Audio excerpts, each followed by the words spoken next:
Hello and welcome. कैसे हो सब? आज हम करेंगे अपने फर्स्ट चैप्टर का सबसे इम्पोर्टेंट टॉपिक, बैलेंसिंग ए केमिकल इक्वेशन। बोर्ड एग्ज़ाम में इससे क्वेश्चन आने फिक्स रहते हैं। अगर 3 मार्क्स वाले में पूछा तो 3 इक्वेशन दे देगा, बोलेगा बैलेंस करने। अगर 5 मार्क्स वाले में आया तो 3 इक्वेशन रहेगा और साथ ही साथ एक क्वेश्चन अटैच कर देता है कि हम बैलेंस क्यों करते हैं, या फिर इसी टाइप से कोई एक क्वेश्चन अटैच कर देगा। तो काफ़ी इंपॉर्टेंट टॉपिक है, कंसंट्रेट होकर पढ़ना। लास्ट में कुछ क्वेश्चन भी दे दूंगा प्रीवियस ईयर से, उसे भी कर लेना। चलिए शुरू करते हैं। एक चीज़ पहले जान लो कि जब कोई इक्वेशन बैलेंस नहीं होता तो हम उसे क्या बोलते हैं। जैसे हम नॉर्मली जो इक्वेशन लिखते हैं तो उसको वो बैलेंस होता नहीं है तो उसको हम बोलते हैं स्केलेटन इक्वेशन, यानी an unbalance equation is also called a skeleton equation. Skeleton मतलब समझते हो ढांचा, शरीर का जो ढांचा होता है उसको हम स्केलेटन बोलते हैं। तो इसी तरह एक केमिकल इक्वेशन का ढांचा जो होता है उसको हम स्केलेटन इक्वेशन बोलते हैं, वो बैलेंस नहीं होता।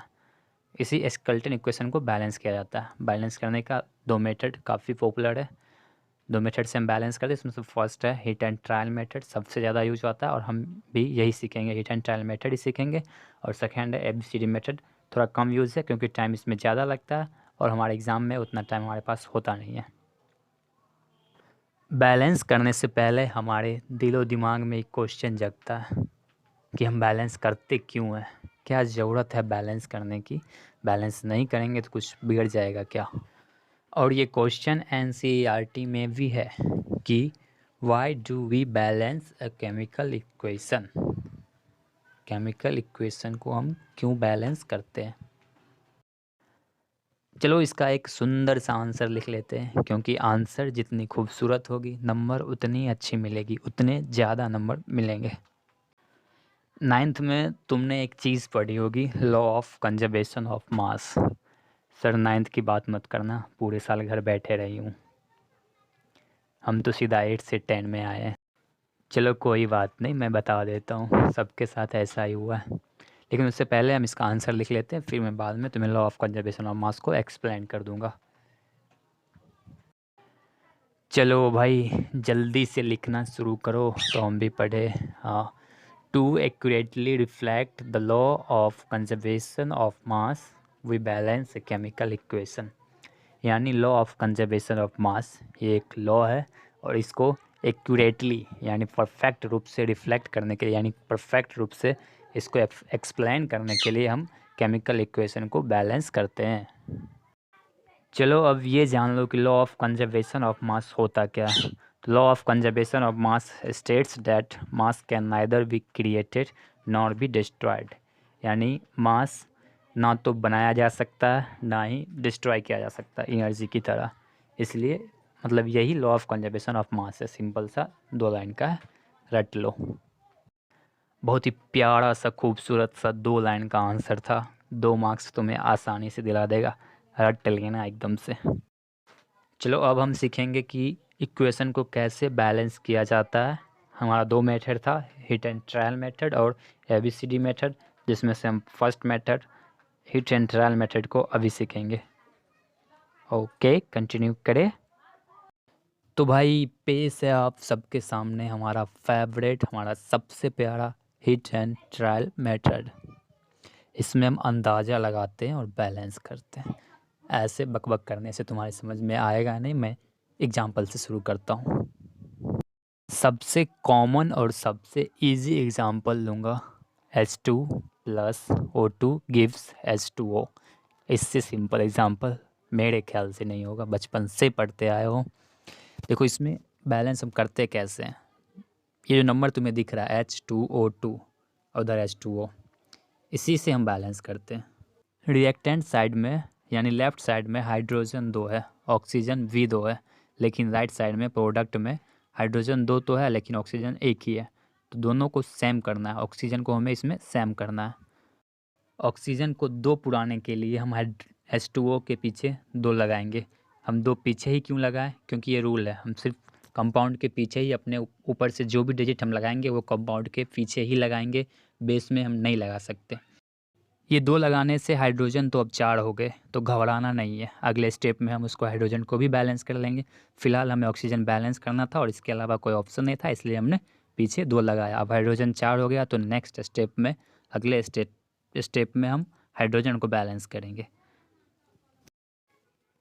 अब हाइड्रोजन को बैलेंस करने के लिए हमने लेफ्ट हैंड साइड में हाइड्रोजन के पीछे 2 लगा दिया, तो हाइड्रोजन 2 2 4 हो गया, ऑक्सीजन 2, और राइट हैंड साइड में हाइड्रोजन 4 और ऑक्सीजन 2, यानी इस तरह से दोनों साइड बराबर हो गए और हमारा ये इक्वेशन बैलेंस हो गया। यानी फाइनल आंसर जो होगा 2H2 + O2 गिव्स 2H2O हो। ये हमारा फाइनल आंसर था। इस तरह से हम इक्वेशन को बैलेंस करते हैं।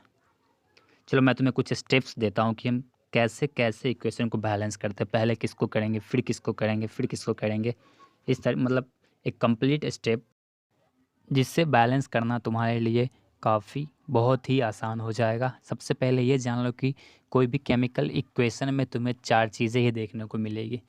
एक मेटल, दूसरा नॉन मेटल और ऑक्सीजन, फिर हाइड्रोजन। मतलब इन चारों में से ही कोई इन चारों में से कोई 2-3 1-2 ऐसे ही इक्वेशन में रहेंगे और इन्हीं को हमें बैलेंस करना रहता है। तो सबसे पहले हम बैलेंस करेंगे मेटल को, फिर नॉन मेटल को, फिर ऑक्सीजन को एंड लास्ट में हाइड्रोजन को। चलो इन स्टेप से एक इक्वेशन को बैलेंस करते हैं। पिछली बार का इक्वेशन काफ़ी ईजी था, काफ़ी सिंपल था, इसलिए इस बार थोड़ा सा टफ, ज़्यादा टफ नहीं, थोड़ा सा टफ लिया हूँ, जिसमें Fe + H2 give Fe3O4 + H2। इसमें मेटल Fe है, Fe यानी आयरन मेटल होता है, तो इसमें सबसे पहले हमें मेटल को ही बैलेंस करना होता है स्टेप के अकॉर्डिंग। तो हम सबसे पहले Fe को ही बैलेंस करेंगे। Fe में देखो लेफ्ट हैंड साइड में एक Fe था और राइट हैंड साइड यानी प्रोडक्ट में Fe 3 था, तो मैंने लेफ्ट हैंड साइड में 3 लगा दिया Fe के पीछे, तो अब दोनों साइड Fe 3 हो गया, यानी आयरन दोनों साइड बैलेंस हो गए, मेटल दोनों साइड अब बैलेंस हो गया। अब नेक्स्ट स्टेप है ऑक्सीजन को बैलेंस करने की। मेटल के बाद बताया था ना नॉन मेटल, लेकिन इसमें कोई नॉन मेटल है नहीं, तो नॉन मेटल है नहीं तो उसको बैलेंस कैसे करेंगे।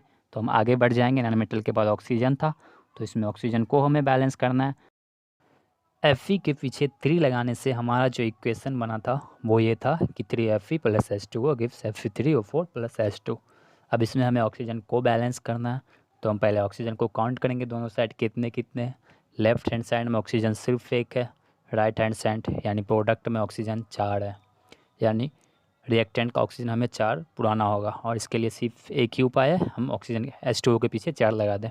देखो H2O के पीछे मैंने 4 लगाया और इक्वेशन ऐसा बना, 3Fe + 4H2O gives Fe3O4 + H2। अब दोनों साइड ऑक्सीजन 4 है, लेकिन 4 लगाने से हाइड्रोजन बढ़ चुका है, तो लास्टली हमारा लास्ट स्टेप था ऑक्सीजन के बाद हाइड्रोजन को बैलेंस करना, तो हम लास्ट में हाइड्रोजन को ही बैलेंस करेंगे। फिलहाल अभी काउंट कर लो, Fe बराबर है, सब चीज़ बराबर है।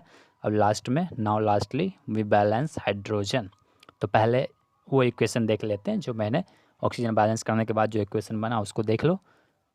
ये था ऑक्सीजन बैलेंस करने के बाद का इक्वेशन। इसमें Fe दोनों साइड 3 3 है, हाइड्रोजन एक साइड 8 है और एक साइड 0 2 है, ऑक्सीजन दोनों साइड 4 4, यानी कि सिर्फ हाइड्रोजन को हमें बैलेंस करना है। तो एक ही उपाय है, राइट हैंड साइड में 4 4 दूना 8 करना है, तो हम H2 के पीछे अगर 4 लगा दे तो ये बैलेंस हो जाएगा। देखो मैंने लगा दिया 3Fe + 4H2O, इधर H2 के पीछे 4 लगाने से हमारा ये इक्वेशन कम्प्लीटली बैलेंस्ड हो चुका। अब तुम चेक कर लो, Fe दोनों साइड 3 3, हाइड्रोजन दोनों साइड 8 8, ऑक्सीजन दोनों साइड 4 4, यानी कि ये इक्वेशन कम्प्लीटली बैलेंस है। हमारा फाइनल आंसर यही होगा। ये जो एक एक स्टेप में इक्वेशन हम बैलेंस कर रहे हैं वो तुम्हें नहीं लिखना है, सिर्फ फाइनल आंसर ही लिखना है। क्वेश्चन अगर एग्जाम में आता है तो सिर्फ फाइनल आंसर देना। ये जो एक एक स्टेप था वो रफ में करना है साइड में, ठीक है। उम्मीद करता हूँ तुम्हें बैलेंसिंग समझ में आ गया होगा। अगर कोई डाउट आता है तो कमेंट में आओ या फिर व्हाट्सएप पे डाउट पूछ लो। चलो एक क्वेश्चन है, उसका आंसर कमेंट कर देना। ये सभी क्वेश्चन लगभग सेम है, सबका आंसर लगभग सेम ही होगा। इसका आंसर कमेंट कर देना या फिर व्हाट्सएप पे सेंड कर देना। ओके, मिलते हैं अपने नेक्स्ट वीडियो में, तब तक के लिए बाय बाय।